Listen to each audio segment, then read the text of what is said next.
warahmatullahi wabarakatuh. Nah, di sini saya akan mempresentasikan eh, aplikasi yang akan kita buat gitu ya. Nah, ini masih dalam bentuk rancangan gitu.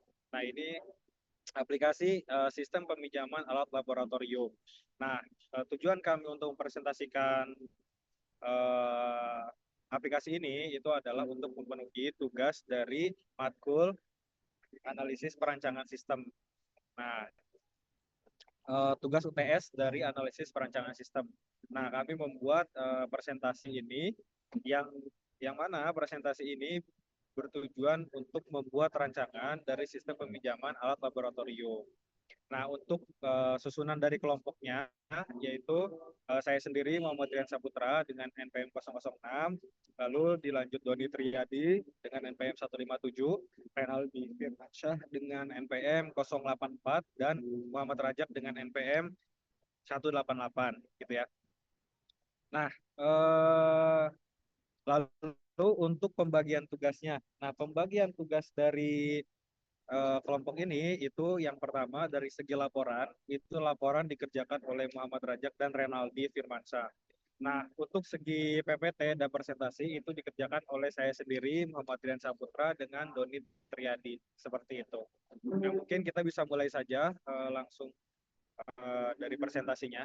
Kita masuk yang pertama ke latar belakang dulu. Nah, di latar belakang ini adalah pentingnya laboratorium modern, memahami masalah manual dan solusinya. Nah, laboratorium memainkan peran penting dalam riset ilmiah dan pendidikan. Masalah manual seperti kesalahan data dan keterlambatan memerlukan solusi komputerisasi untuk meningkatkan efisiensi dan akurasi. Nah, jadi memang tujuan kita untuk membuat aplikasi ini dan rancangannya seperti ini itu untuk bisa menanggulangi masalah dari kesalahan-kesalahan data ataupun kehilangan-kehilangan alat-alat labs yang dimana alat labsnya dipinjam dan kelupaan untuk dicatat gitu ya, seperti itu. Nah, lanjut, di sini ada tujuan dan manfaat sistem peminjaman alat laboratorium. Nah, tujuan dan manfaatnya itu apa? Yang pertama, rekaman. Nah, rekaman ini adalah apa? Masukan digital meminimalkan kesalahan dalam data peralatan. Nah, jadi memang ketika sudah mulai digitalisasi akan masuk data gitu ya, data, jadi tidak akan ada manual kembali dan di sanalah tidak ada meminimalkan kesalahan dan kehilangan alat-alat peralatan dari laboratorium itu sendiri. Nah, yang kedua ada kesalahan. Nah, itu kesalahan yaitu proses otomatis meningkatkan akurasi dan keandalan. Karena sudah digitalisasi, program akan otomatis mencatat uh, peminjaman barang maupun pengeluaran barang, ya. Peminjaman barang maupun pengembalian barang. Nah, jadi di sana bisa terlihat akurasinya dan keandalan dari sistemnya, gitu ya. Nah, selanjutnya ada aksesibel. Nah, itu laporan yang mudah diakses oleh semua pengguna. Nah, jadi ketika sudah ada data masuk dan data keluar, data peminjaman maupun data pengembalian barang, nanti di sana sudah akan tertera laporan per bulannya dan per tahunnya. Jadi untuk kepala labs maupun pihak-pihak yang berwenang gitu ya dalam pengurusan alat labs, mereka bisa melihat secara zoom out laporannya, peminjaman dan pengembalian barang, seperti itu. Nah, lanjut di sini ada landasan teori sistem. Nah, mungkin landasan teori sistem ini akan dilanjut oleh teman saya Doni Triadi. Silakan Don, dilanjut. Terima kasih Bang Rian. Di sini ada landasan teori sistem ya, yaitu landasan kenapa aplikasi ini dibuat atau sistem ini dibuat. Yang pertama adalah analisis sistem, yang yaitu analisis sistem merupakan langkah penting dalam memahami kebutuhan dan tantangan laboratorium. Yang kedua ada SDLC, metode SDLC, System Development Life Cycle, membantu merancang dan mengembangkan solusi sistem secara terstruktur dan efisien.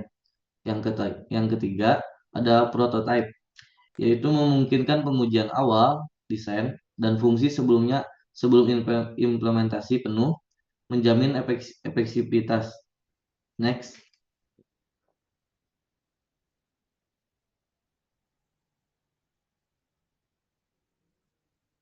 Nah, di slide ini ada analisis sistem lama, yaitu masalah manual ya. yaitu dampak negatif pada efisiensi. Masalah dalam proses manual ada tiga. Yang pertama, data entry lambat. Yang kedua, tidak ada pemantauan real time. Yang ketiga, laporan lambat dan rawan kesalahan. Terus dampaknya apa untuk administrasi? Ada tiga juga, yaitu efisiensi manajemen rendah.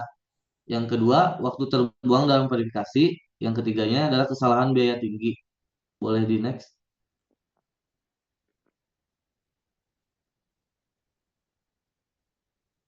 Untuk slide ini akan diteruskan oleh teman saya, Renaldi.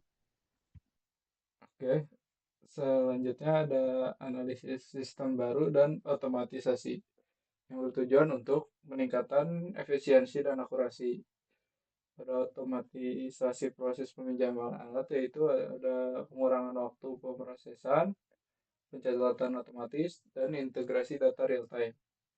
Untuk bagian peningkatan laporan dan notifikasi yaitu pengingat pengembalian alat, laporan aksesibel, dan analisis data berbasis cloud. Boleh next.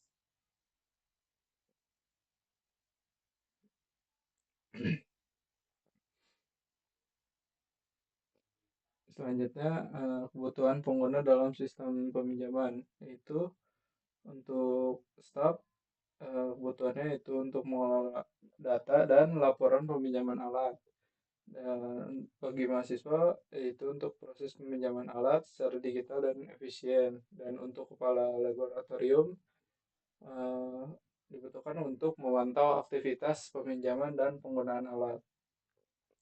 Selanjutnya, next.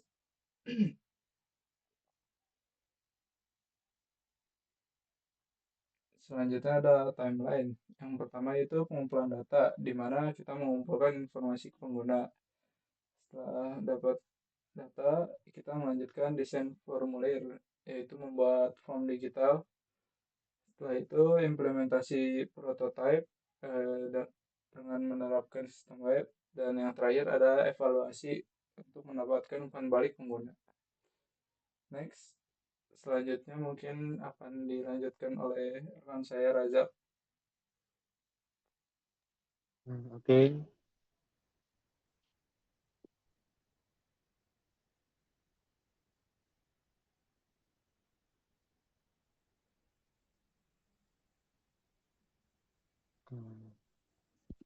Baik, di sini ada fitur utama. Yang pertama itu login, akses aman untuk semua pengguna dalam sistem. Yang kedua, data, masukkan data dan perbarui informasi peralatan dengan mudah. Yang ketiga, launch, mencatat dan mengelola pinjaman peralatan secara efisien. Yang keempat ada fitur, fungsionalitas tambahan meningkatkan pengalaman pengguna secara signifikan. Yang kelima ada report, hentikan laporan terperinci untuk analisis dan pelacakan. Yang terakhir ada notification, pengingat otomatis untuk tanggal pengembalian peralatan. Bisa dilanjut.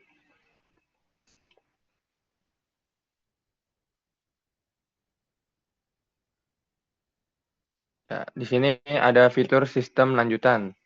Ada 5. Yang pertama, keamanan, meningkatkan perlindungan data pengguna secara efektif. Yang kedua, ada aksesibilitas, memudahkan akses data dari berbagai pangkat. Yang ketiga, ada analisis, menyediakan laporan analitik untuk pengambilan keputusan. Yang keempat, ada integrasi, menghubungkan dengan sistem lain untuk efisiensi. Yang terakhir ada notifikasi, memberi pengingat otomatis melalui aplikasi. Mungkin untuk selanjutnya kesimpulan akan dibacakan oleh Rian.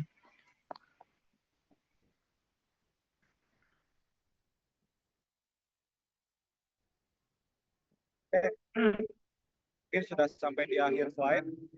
Itu akhirnya kesimpulan. Nah, kesimpulan dari program yang akan kita buat dan yang sedang kita presentasikan sekarang ini, yaitu rancangan dari programnya.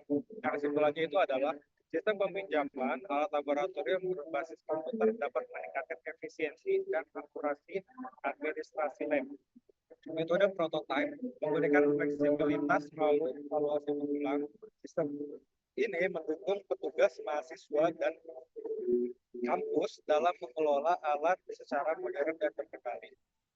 Nah, jadi seperti itu untuk kesimpulan dari presentasi kita kali ini. Nah, kurang lebihnya mohon maaf, semoga presentasi ini bisa memenuhi tugas UTS dari mata kuliah sistem perencanaan sistem. Mungkin cukup segitu dari kami. Untuk pembagian tugas juga tadi sudah disebutkan di awal ya. Nah, mungkin saya tutup saja. Terima kasih atas waktunya dan wassalamualaikum warahmatullahi wabarakatuh.